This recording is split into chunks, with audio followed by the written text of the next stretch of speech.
but I want you guys to tell me who you are. So let's go. Okay. Else? I start jumping off. I'ma jump it off. Yo, this is Matthew on the drums. I'm the drummer and I hit stuff. And he hit stuff. And to keep the rhythm section going, I am Barry Bass. And if you can tell by my name, I play the bass. Okay. What's good? I'm AJ Grant. I write strings, I write horns, and I also play keys, as you can see. I have many behind me, side of me, and I play the keys. Bang, that's it. That's it. Yo. That's it. Yeah, I just had to do that. I don't know why. But yo, it's LB3 on the mic. Brooklyn in the house, baby. Oh my gosh, he's got And, the reverb going on. Yes, All right. Elijah Rock is on the way. Okay, Yeah, cool. He's actually in the USB code right now. He's gonna be here any second. That's good. That's good. Yes, indeed. No, but guys, what's been happening with you all since the whole quarantine thing? I see you all have your music and everything. Have you all done the big collabos like everybody is doing on Zoom, where y'all are performing and stuff from different places? Well, I mean, we've been actually on our Instagram been throwing every Friday this thing called Effing Around Fridays for our song and all of that, where we just kind of we have the Zoom call on the Instagram, and then like we're chatting with the fans. We've had like Justine Sky like as a guest. We had Sid last week, and Yes. you know, it's like a reoccurring thing. It's really fun. So you know, we've been doing that, and you know, obviously the Zoom calls with between us and like Right. the label, the meetings. You know, Zoom is just like it's if you're not zooming now, you're doing something wrong. Yeah. Zoom And also, came up during this quarantine. Everybody else losing stock, and all the Zoom is winning right now. Also, we did something, I think it's last week, 300 Unplugged, where we performed Effing Around live. So, Nice. yeah. Yeah. it's Well, pretty we got to dope. get you to perform something too. Okay, but that's later on. I'll do my best stuff later. All right, so can we get some history? I know you all have been jamming together for some years now, but talk to us about how you all met. Did anybody go to school together? Were you just hearing about this particular person? I want some backstory on Phony People, and of course, how you came up with the name. Shout All out. right, yeah, LB, hit it. Yeah. Okay. Hit it. So basically, Phony People started in 2008, officially 2008. Right. AJ Grant on the keys. Once again, smile, show the face. Yeah. And Mr. Barry Bass, smile, won't you please? Yeah. So they're two brothers. They're brothers, same mother, same father. So they go way back. Wait a minute, hold on. Let me look. Let me see. Okay, maybe I see some resemblance. Yeah. It's in the beard. Yeah, that's what I say. It's in the beard. So they met at the very first possible opportunity. And I met both of them in junior high school. So I was about age 11, and we went to junior high school in Fort Greene, Brooklyn. Wow. And going from there, we all split up, went to different high schools, and where we met more musicians. And, you know, through that web came Elijah Rock and Matthew on the drums, you know, and here we are. And so y'all would just have like your jam sessions and all that stuff. And then what? Oh, so at first we used to start off jamming at my house and recording at my house, like back in 2008. In the Back summers. there, right in that room. Yeah. This Right, room right was set over up. there. Yeah, it was set up very different, but yeah, in this very room. And my parents had the strict policy. They had the strict policies. Yeah. The government was tripping. So we moved shop over to Matthew's house, where there was a little more freedom, a little more economic freedom, and cultural freedom in the Bias household. So we moved all the instruments over there one day, and we were able to rehearse there every day. You know what I'm saying? So it started off on a Friday thing, and we started going to Matt's house every Friday and just recording, just growing up and finding ourselves as young boys in Brooklyn, you know, from how we dress to what words we use to, you know, what food we like, everything. We just grew up together. So that's amazing. Yeah. And what we see is this finished product. I mean, you guys are so dope. And I feel like I was in the dark. I was blind, and now I see. I just only discovered you all maybe about 6 months or so ago. And I'm like, wait a minute. So of course I had to go buy all the albums. Welcome. Check out everything. Welcome. But yes, we gotta support, man. We gotta support. Amen. But Exactly. my question is, okay, so you got the jamming sessions, y'all doing everything. How did you get put on? What was that first little thing that said, yo, we got something? What was that first notion? I think when the parents of our peers and the teachers in our schools were responding to it in a way that was positive, like, yo, you guys got something here. Because we didn't know that we could take it anywhere. We just were having fun making music. And it was something that they put the battery in our back from the outside, just saying, hey, yo, this is like, y'all could really go. Just keep doing this. Just keep making this music, you know? I love it. I And love they gave it. us the And motivation. We got you Elijah. We got got the Elijah in motivation. here. Oh, sorry. Go ahead, Matthew. What were you saying? I said we got Elijah in here. He just popped in. Oh, there Yeah. he is. Hi. Hi, How are you? I'm well. How are you? I'm good. I'm good. We were just talking about you guys' background and the story and everything. And Matt, you come from a family that's already been in the industry. Actually, several of Yeah. y'all.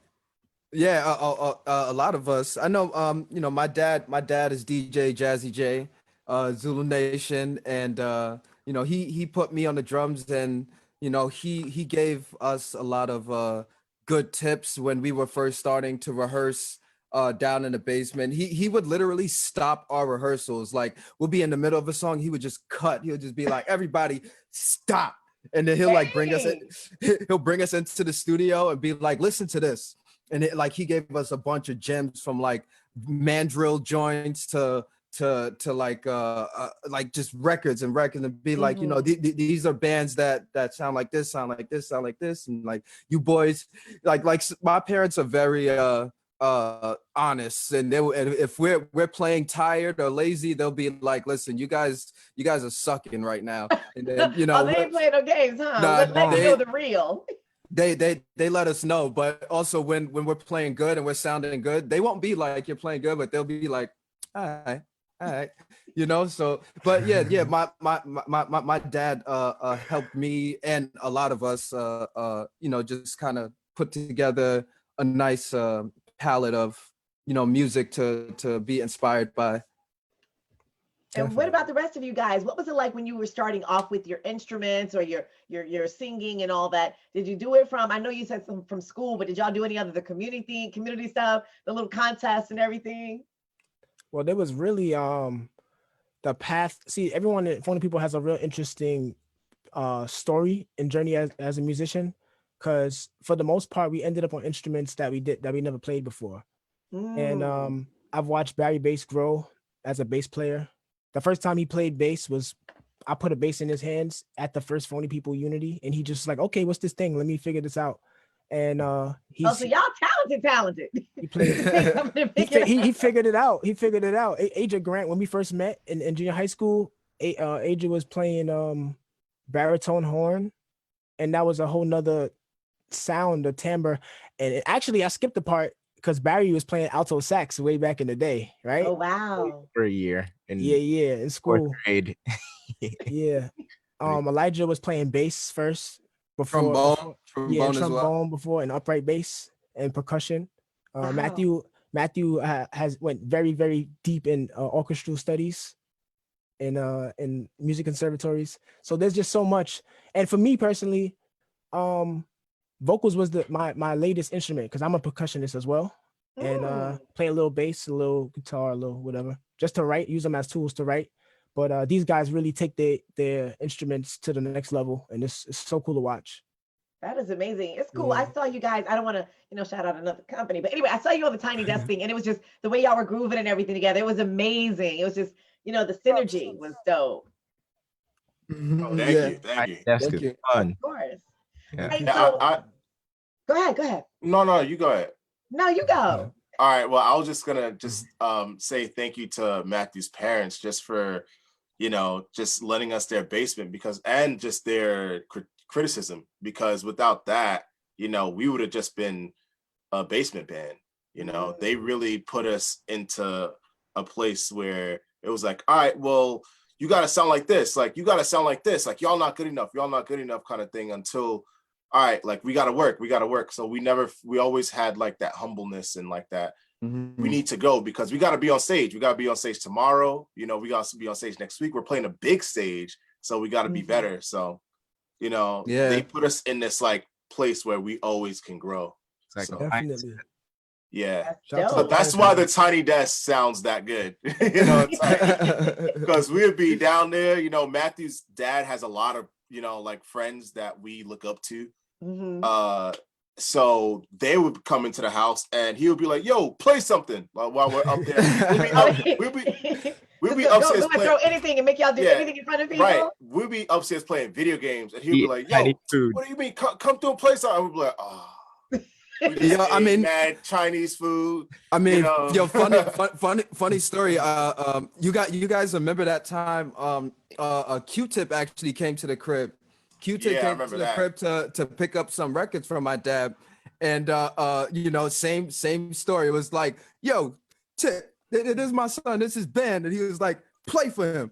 Play something. And we were like, we were geeked. Like, we were young too. We were still in high school. We was like, dang, that's Q-Tip. And that was super dope. What was his reaction to you guys at that point? He I remember he pulled out his phone and he recorded us. And we have a couple of friends that in like within the last year like spoke to Q-Tip or whatever, and he still remembers and brings up our name. And That's dope. yeah. So All right, so from the basement band, we moving over and we're doing things, y'all performing and all that stuff. You put out your independent records. How did that come about? And then how did the transition from independent going to the major label with 300? How did that thing happen? Ooh. And what was the time span? Basically, as artists who are just making stuff and giving it to people, making them and giving it to people, it's like food out the oven. We were making these links as ways that you could share the music. So it'd be these little websites you go to and you could upload stuff and make a link for other people to download it. Right. So that and burn like 1,000 blank CDs, turn them into Phony People albums, and have our friends do the there was this app called Discus back in the day. I don't know if it still is a thing, but that was the way that we made the labels, some of the labels that go on top of the CD, and it comes with a little plastic applicator to I remember those things. Yeah. Yeah, so we was using that for the Phony People CDs, giving them to our teachers and our friends, and then their parents would hear it and all that stuff. So it was that was the only way, and that's just what we did. Do you remember your first paid gig? Oh, yeah. Yeah, I do. AJ, you could tell that. I remember in the ballpark of the first gig. I remember there was one gig we did where we made $80, and we gave it to a friend that was making I would say an ex-friend that was making t-shirts for us at the time. Oh, wow. Like, as a thank you, it was like we played at this, I forgot the venue name. It's next to Music Hall Williamsburg. Yeah, we got like $80 our first gig, and it was 9 of us at the time. 9. We were a 9-piece band at one point. Good night. It was all high school friends. This was nothing. Okay. We were, it was like, oh, you want to be in the band? Oh, you can play music. Come on through. Whatever you can do. And we just used to like crowd the stage, and, yeah. In typical fashion of everybody being on the stage. Yes. Yeah, just like high school kids, just having fun. Early. That's dope. Wow. All right, so from the first pay gig to you putting out your Discus things, and how did you transition from where they are or where you were then to 300?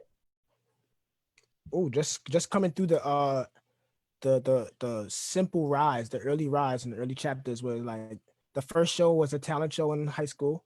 Mm-hmm. And then from there it was shows in small cafes that, in small apartments and small homes. And then from there, started going to like little venues, you know what I mean? A lot of them that are extinct now, that no longer exist, but crazy New York City spots. Did you find any success getting the word out via the internet? Because everybody now seems like they're getting from YouTube. Were you guys a little bit ahead of that trend or no?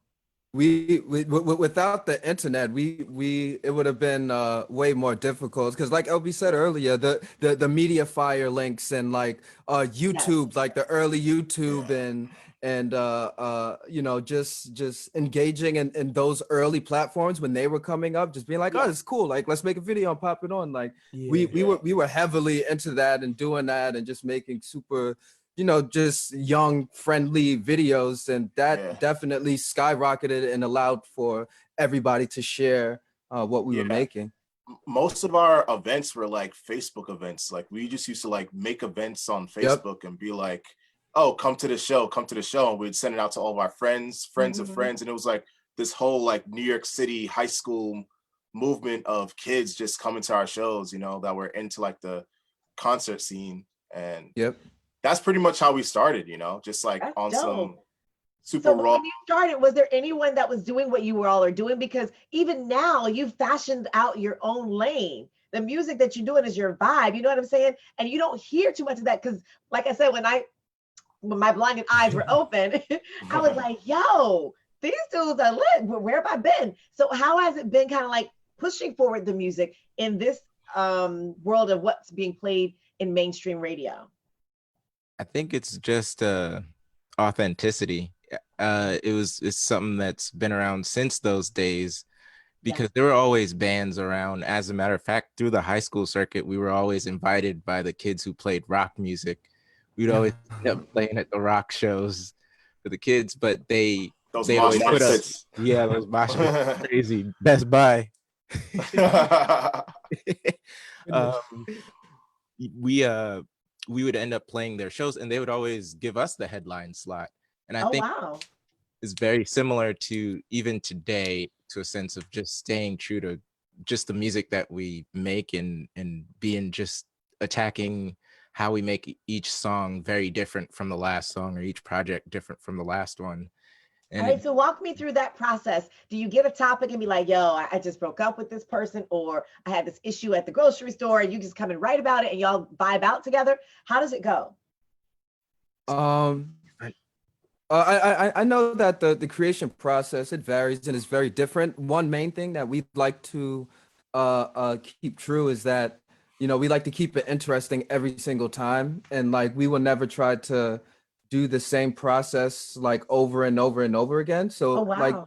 you know, when one thing works the first time, it's like, you know, how can we make something else that works? And then when that works, it's like something else. So you keep it fresh, it keeps you on your toes. And I know in terms of you know, it could be Asia and Elijah kind of just kicking it, you know, for the day, you know, like making food, whatever, and then they just sit down to create some stuff, and you got keys and guitar track, and then they'll send it off to me. I'll throw some drums on it, and then I'll pass it to Barry, and then, you know, I'll pass it to LB, or LB and Barry could be together. There's a limitless combinations of how it can happen. It can also, it like before, it used to, before the whole quarantine, whatever, we used to just after rehearsals, before rehearsals, just kind of sit down and just jam for like an hour, and then like sometimes record it, voice memo, and be like, yo, that part was really hot. We really have to make a song out of that. Or LB will come with some lyrics or like a whole song. It's limitless. We just like to keep it fresh and keep us on our toes with how we create. It sounds so creative. I love it. I love it. So y'all just vibe off of one another. So LB, when you're coming up with the lyrics, where's your mind? What's the thought process? It's really the same way that he said for the music, for the lyrics too, because I don't like to really plant my feet in the same soil too much. Even if it's a similar topic, the way that the song comes together, or the concept for how these bricks are getting laid down is a whole nother equation, you know. So sometimes a song could come from a little joke, something we laughed at. Like I could have tripped on my shoelace at station on tour, and it's like, yo, you seen the way he fell, the sound he made, like, me just making some, you know what I mean? And like, I like just like, yo, how can I play on a guitar? And then he's like, Wow. and then we're like, oh, and the agent's like, yo, let me add the harmony to the I'm gonna add, like, make the high note go up. So he does that, and then Barry's like, oh, what root can I find under that? And then Matthew's like, he's grooving, or like, you know, just hitting the accents like, you know what I mean? Like, and then I'm like, yo, what's the song about? I don't really know, but what's the song about? So like this whole thing right now, this could be a whole way a song comes out that I just hypothetically just created, but Barry does it, Asia does it, Elijah does it, Matt does it, I do it. We you know, then there's the serious stuff like, oh nah, we got to make a song about Black people dying, you know what I'm saying, from police brutality. And then there's like, oh, that girl, oh, she inspired something. And then it's like, yo, yeah, then there's like, yo, and imagine, like, I just made up a story. So things can be from real life, things can be from imagination, things can be from just out of making something great. Like, what should happen next? What's the greatest chord you could go to from here? Like, if Aja just played these two chords, what's the greatest chord you could go to after that? Boom, you know what I mean? And just kind of putting the brick by brick, you know, but just making a whole Cool new plan process. every time. Yeah, because you don't want it to be, if we're songwriters and we write songs and we're musicians and we perform, we don't want it to be, of course you want to be familiar as you go along in your process in your career, but you don't want it to be the same every time you hit the stage, you know what I'm saying? Or, Monotonous. yeah, every time we play something, we on the road and we'll switch the setup. We'll just call audibles on stage and do things to keep it creative. Oh, So that's, really? So you don't play the same way each time, the song? nah, we'll just switch it up, you know what I'm saying? Like, maybe a solo will be longer in this time because Aja was feeling it, or maybe he's like, I'm not quite feeling it. Let me just, Elijah, you go. You know what I mean? We just it's different. There's a lot of audibles called on stage. Yeah, and that's the same way we create the music too, just like audibles. Like, yo, Barry, do this. Yo, you should try this. Yo, what if you, Elijah may say, yo, what if you try talking about this topic, instead of girls all the time or this or that, and you just try these things. And I know another thing that kind of rings true for us is that nobody is subject to the instrument that they are like broadcast on. So Asia, everybody gives Asia the free will. Like, yo, you know what? I wanna play the bassoon for this one. It's like, all right, girl, go for it. Or Elijah's like, you know what? I got a drum idea. I'm not like, you know what? No, I'm the drummer. I'm a do. It's like, no, Elijah got the drum idea. That's hot. Even if I go back and I play it again, like, I'm not like, no, you can't play no drum parts because you're not the drum, you're the guitar player. Like everybody, it's free. It's an open canvas for anybody to kind of be creative and work. And I think that's a big part as to why our music sounds the way it does. And how effortlessly people hear it and see it come out. The finished product is amazing. So wait, you guys are pretty much like brothers. Y'all been around each other for years. What happens when the brothers are beefing or if there's some drama going on? Does it stop the music or do you have to pause for a second? Tell me some of those stories, some of the things maybe that you guys have learned since starting jamming in Matthew's basement to where you are now, just personality wise. Oh, interesting. If anybody want to go or should I? Honestly, I could okay. I was just gonna say it's actually a lot easier than I guess I would anticipate in like a big group of people with a bunch of personalities. Honestly, we just talk it out, regardless of how loud it gets or how passionate it gets. There's I think the key for us is to stay solution focused instead of just dwelling on whatever the issues are. Right. So you got to stay focused on the bigger goal. Right. Of everything. Yeah. All right. So since we've been quarantined, I know a lot of artists have lost their dates that they're doing. We don't know what it's going to look like with concerts and everything in the future. What does this mean for you guys going out and promoting the Mosaic album and everything? Talk to me about that. Oh man, that tour.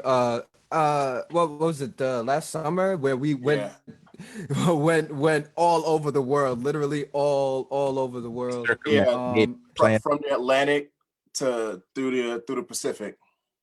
Yep, and just going out to promote that record and even newer songs. Like we went out and we played some new songs that we were just working on. And it was beautiful. I know a lot of people were waiting for that because Mosaic was out for a little while before we actually hit the road with it. So people were like, man, like when are you gonna come here, and like when am I gonna be able to see you live? So when we were able to actually go there and go out and touch our fans in Texas and touch our fans on the West Coast and in Japan, Jakarta, like all these crazy places. It was really it was just great to bring the music to them versus them coming to New York or like just seeing it online or whatever. And we learned a lot through that. That whole "Mama, tour. I made it" feeling when you were out there, like you say in Jakarta. My mother made me feel like Mama, I made it. Yeah, I think when you're out there and you're traveling so much, your main thing is like, oh snap, like how can I stay awake because of the time zone? Like how can I stay awake and play at the same velocity we had at rehearsal or at the last show? Yeah, and then you don't want anybody to feel slighted, although they wouldn't know, but you know. Yeah, we know. We're just like, and like sometimes that's why I pardon some artists, like, like when some fans, like, you're from Australia and you're a big artist that comes to America and your biggest fan from America is like, all in your face. And you're just like, what? And you might come across as like a jerk or something, but it's, if you think about it, like this guy probably traveled for a full day, you know. He's probably like about to zombified.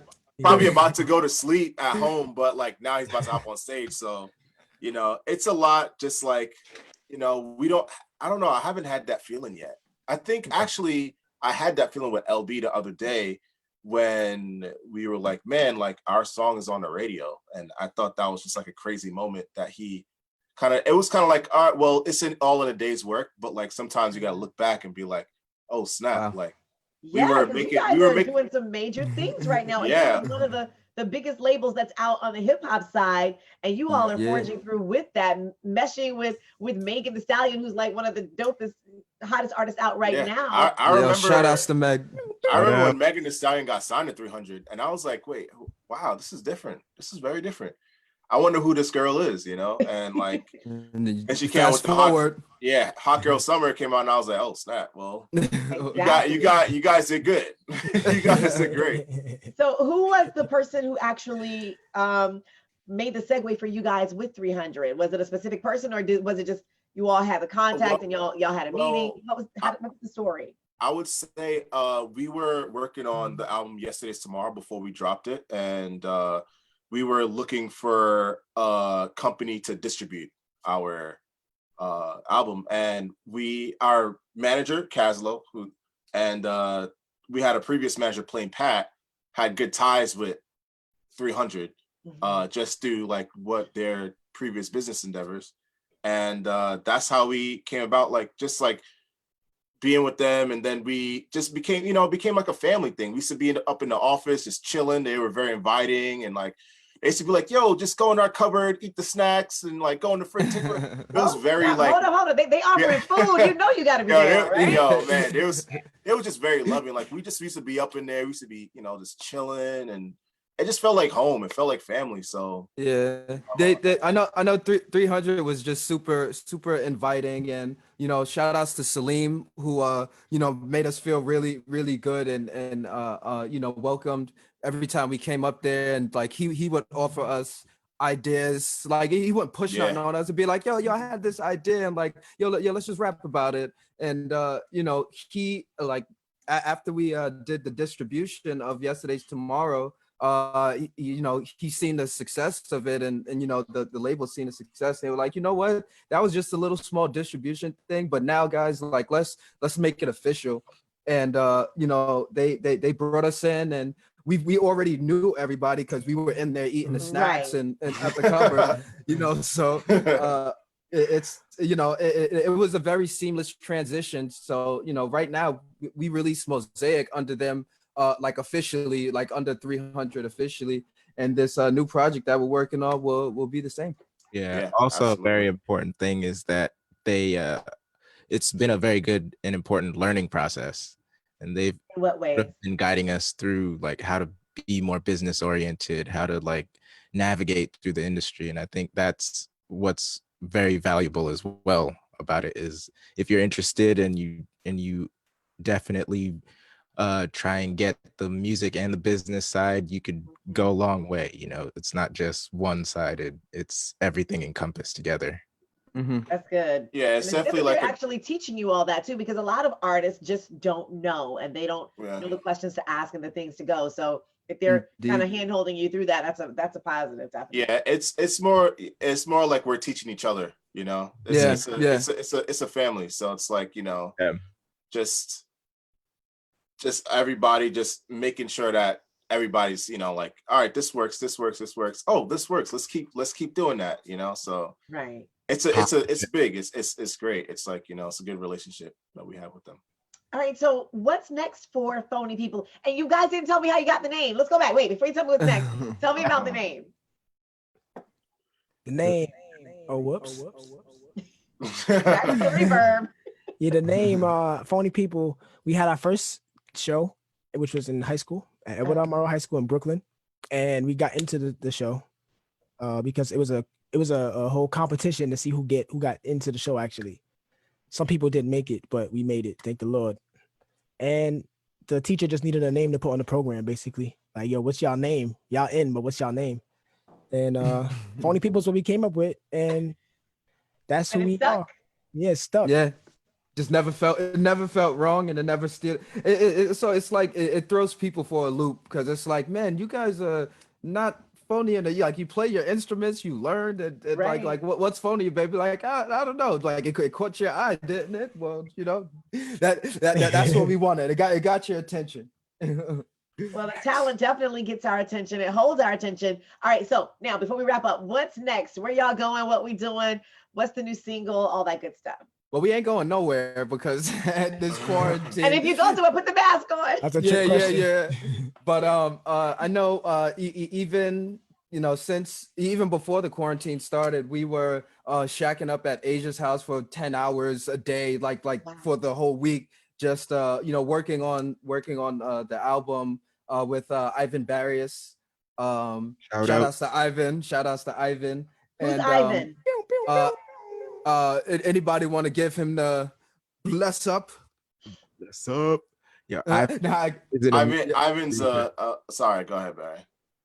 Oh yeah, no, Ivan's an amazing producer with a huge track record in R&B and responsible for a lot of important music throughout most of the 2000s, man. Like, you got to check out Music Soul Child. Like, he was part of the J Dilla crew. Like, yeah, a huge influence, and he's just his process and way of working and his angle of coming at music creation, definitely one of the reasons why we worked with him and he worked so well with us. And dope guy. So we were shacking up at Asia's house with Ivan 10 hours a day, like all night, just sometimes even longer than that. And then now that this quarantine thing has happened, everybody's trying to be safe. Like, I can still go to Asia's house, but I know he wants my family to be safe and his family to be safe. Absolutely. So we just keep that distance. But we're still sending audio through the internet, and like we got Zoom calls like this like almost every day to regroup and make sure, since everybody is so far apart, it's easy for momentum to get lost. But with these Zoom calls and just advent scheduling and just being on top of it, we're working every day to get this album together. And since they said no touring for the rest of the year, we want the fans to be happy and not start sending letters and pitchforks to our house. So we're gonna get this project to them. We're gonna get it out. When is it coming out? All right, so this was a good meeting, guys. We're gonna just And so we're actually almost, we're very, very, very close. Very, very close. We're sending tracks to mixing and mastering. Still working on some, but there's a lot that's going there. Just like we're at the process now, and which every album has, like just like the fine tuning, fine tweaking, fine nudging, just like getting it right. So when it comes to your iTunes or Spotify, it's gonna sound great. Perfect.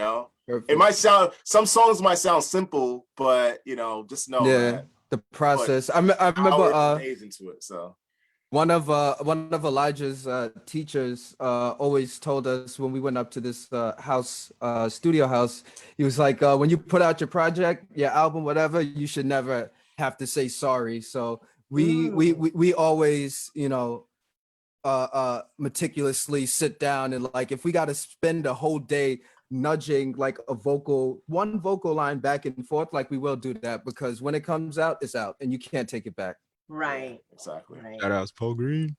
Yeah, shout outs to Paul Green. That's the dude. Facts. Well, guys, thank you so much for stopping by on our Logged In Live. But here's what I am requesting. Once we get this new project out, I want y'all to perform on social with us. Can we get that at least? Maybe a verbal, maybe a possible Deja, maybe? Yeah, that sounds good. Yes, yeah. No, of course we could do that. Man. Album comes out, we got you. I'm sure. I know all of us are itching to play. We are itching to play. I need All right. it. Well, thank you so much for hanging out with us. And you can definitely play on our Facebook whenever you want to. Phony People, thanks for joining us. We look forward to hearing from you. And this has been an exclusive on WBLS Logged In Live. Thank you. Thank you, Deja Vu.